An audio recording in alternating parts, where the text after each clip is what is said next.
Thank you for choosing Transport Cable Rail from the RDI family of products. RDI's Transform railing systems give your home the look of real wood without all the hassles of wood. With its state-of-the-art, water-resistant Resilite core, combined with an extremely durable, low-maintenance acrylic surface, Transform combines form, function, and versatility to add a rich, stylish look to your home. Choose from a variety of colors, top rail styles, accessories, and baluster styles to create your own custom design. For an ultra-modern, unique twist and a time-proven concept, RDI offers Transform Cable Rail. Transform Cable Rail consists of corrosion and weather-resistant stainless steel components, stretch-resistant cable, and innovative, easy-install fittings.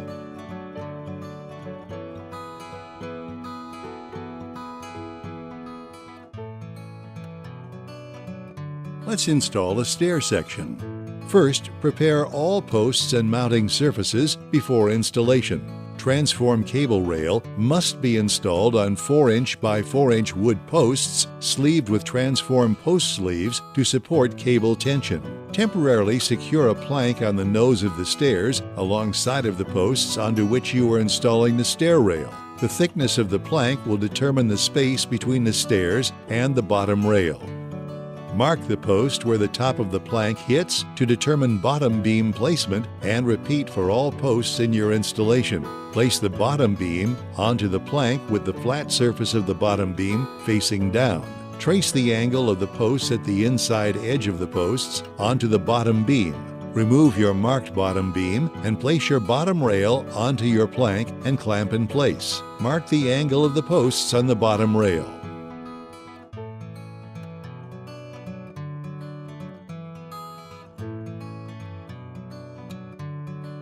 Determine the placement of your top beam by making a mark at 33 3/8 of an inch from the deck surface for 36-inch finished rail height, or 39 3/8 inch from the deck surface for 42-inch finished rail height. Clamp your top beam into place on your posts so that the bottom of your top beam lines up with your marks. Then, mark the top beam at the angle where it will need to be cut.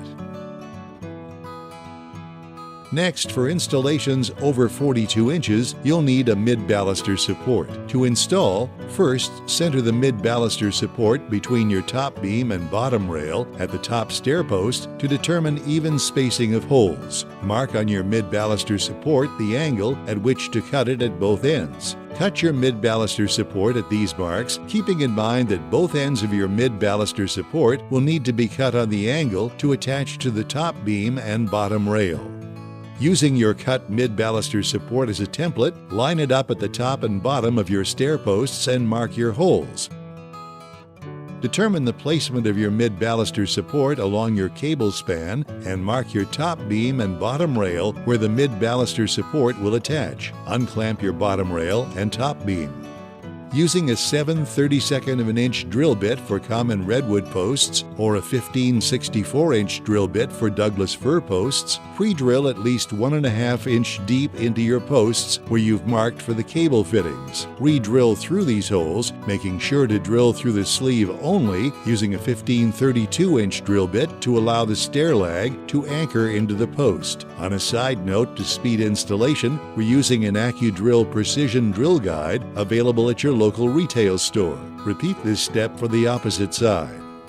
Place your stationary lags into the pre-drilled top post holes and hand tighten the lags into the posts. Do not install the bottom lag onto the top stair post. You'll want to allow clearance when installing your bottom rail. Your fitting is secure when the shoulder of the fitting makes contact with the post. Repeat for all stationary lags. Next, place your extended stair lag into the bottom post holes and tighten by hand until the fitting makes contact with the post. Screw the tensioners onto the extended lags only so far as to cover the male threads on the extended lag and no more, since you'll need this slack when you tighten your cable runs. Repeat this for all remaining extended lags.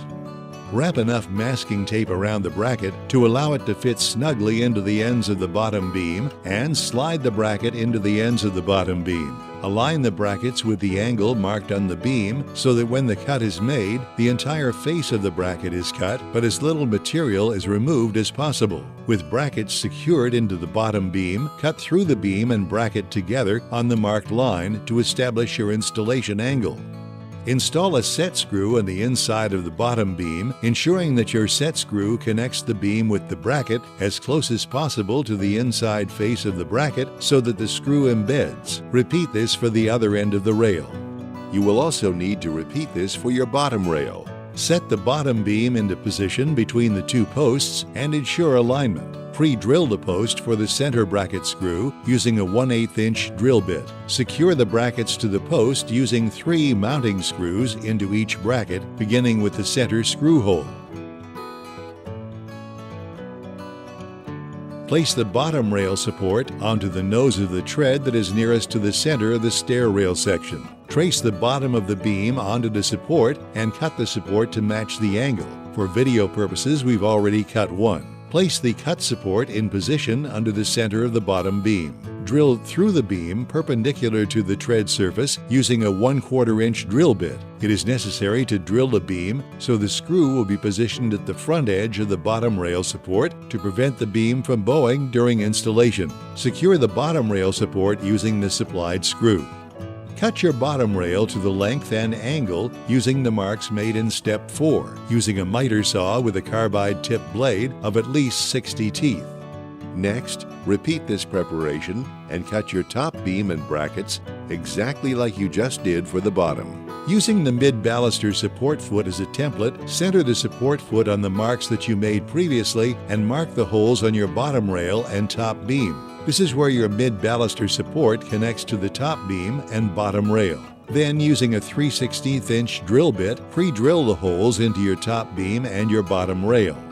Drive 2 panhead screws from the underside of the bottom rail to connect the mid-baluster support to the bottom rail. Drive 2 more panhead screws down through the top beam to connect the mid-baluster support to the top beam, being careful not to over-tighten as the pressure could cause the cut end of the mid-baluster support to crack the top beam.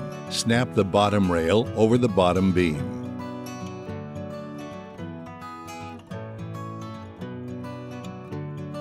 Once you're sure that your top beam is properly aligned between the posts, pre-drill the post for the center bracket screw using a 1/8 inch drill bit. Secure the brackets to the post using 3 mounting screws in each bracket, beginning with the center screw hole. Repeat this on the other side.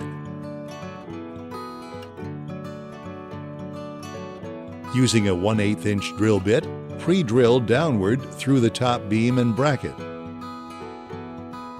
Snap the top rail onto the top beam by applying downward pressure, working from the bottom of the stair to the top end of the rail until the full length of the cover locks into place. At this time, install the remaining fitting in the pre-drilled hole at the bottom of your top stair post. Using the painted screws, install 2 of the screws upward from underneath each end through the pre-drilled location. This will secure the bracket, beam, and top rail together. Next, while ensuring that the cut cables are clean, burr-free, and tightly wound, insert the cables into fittings approximately 1 1/16 of an inch until you feel it rest against a hard stop. Once the cable is locked into one end of the fitting, feed the other end through the mid-baluster support, if you're using one for an installation over 42 inches. Pull the cable taut alongside the extended lag with tensioner and mark the cable at the score line indicated on the body of the tensioner and cut the cable at this mark. Loosen the tensioner so that approximately 5 or 6 threads are showing, and then push the cable into the fitting, twisting the fitting in the direction with the lay of the cable. Once the cable has bottomed out in the fitting, pull the cable away from the post to help set the locking mechanism to lock the cable into the fitting. Then, hand tighten the fitting back to its original position.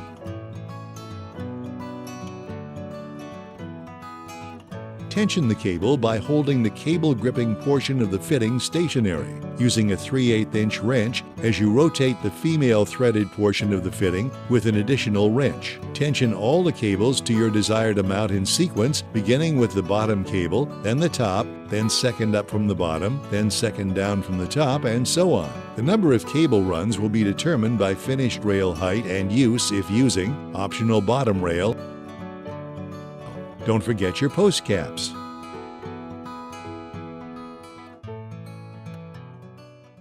Thanks for watching our video and for purchasing RDI products. Please visit us at www.rdirail.com for other valuable information and other fine RDI products.